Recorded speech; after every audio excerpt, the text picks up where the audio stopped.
Eto masakit na katotohanan. Wala kang karapatan namang maliit ng buhay ng iba dahil hindi mo naman nabili lahat ng mga taong nasa paligid mo. May mga tao kasing ganito yung napakataas ng tingin sa sarili. Yung porke meron sila ngayon, akala nila required na nilang maliitin lahat ng nasa paligid nila. Oo, nandun na tayo sa maayos yung buhay mo, meron kang ganto, meron kang ganyan, pero wala kang karapatan namang maliit ng buhay ng iba. Dahan-dahan ka kasi bilog ang mundo. Huwag mong hintayin na yung pinaparanas mo sa iba maranasan mo rin. Today's advice, napakaraming taong ganto.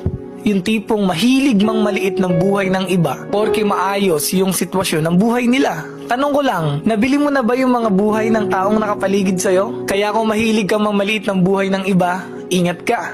Bilog ang mundo. Ingat sa pangmamaliit ng buhay ng iba dahil yung pinaparanas mo sa kanila, ingat ka, baka bumalik sa'yo at maranasan mo din.